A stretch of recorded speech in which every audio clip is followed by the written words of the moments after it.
আমি আমার আজকে আগামীকালের কর্মসূচি ঘোষণার পূর্বে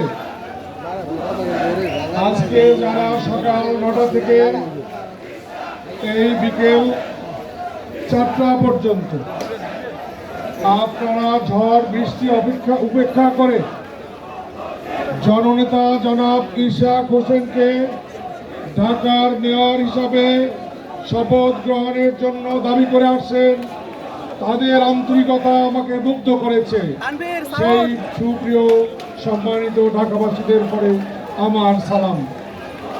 এই মঞ্চে যেসব মিথুন বাবু, মৌসুমী সহ যে সমস্ত শিল্পীরা গানে গানে বিপ্লবী গানে আমাদের সম্মানিত আমাদের যেসব গান গেয়েছেন, আপনাদের উৎসাহিত করেছে, অনুপ্রাণিত করেছে, তাদের জন্য ঢাকা মেয়র জনাব ইশরাক হোসেনের পক্ষ থেকেও থাকলো দক্ষিণ সিটি কর্পোরেশনের সচিব। সম্মানিত ঢাকাবাসী, আজকে স্থানীয় সরকার উপদেষ্টা জনাব সজীব মাহমুদ সজীব ভুইয়া তিনি একটি বিবৃতি দিয়েছেন।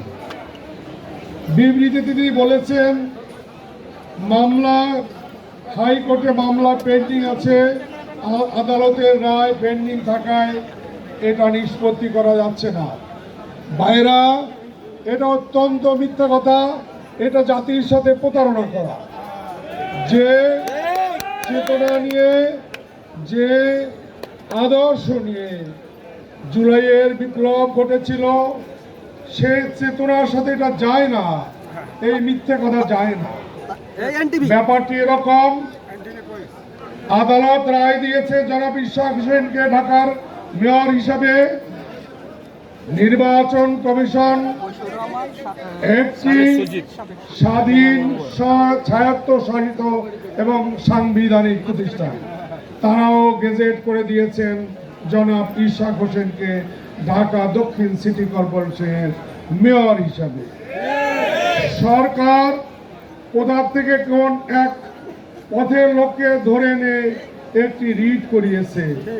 এই রিট মামলায় কিন্তু কোনো আদেশ হয়নি, এই রিট মামলা এখনো কোর্ট গ্রহণ করেনি, অথচ তিনি বলছেন যে এইটা নিয়ে একটি রিট মামলা থাকায় এ ব্যাপারে কোনো অগ্রগতি হচ্ছে না, করা যাচ্ছে না।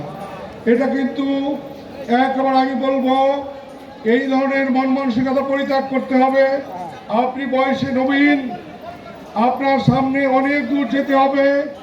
এখনই যদি মানুষকে এত ধোঁকা দেওয়া শুরু করেন, মানুষকে বোকা বানানো শুরু করেন, এ দেশের মানুষের কণ্ঠ স্তব্ধ করতে চান, তাদের ভোটাধিকার কেড়ে নিতে চান, তাহলে পরে মানুষ কিন্তু আপনাকে আর বিশ্বাসও করবে না এবং আপনার নেতৃত্বকেও মেনে নিবে না।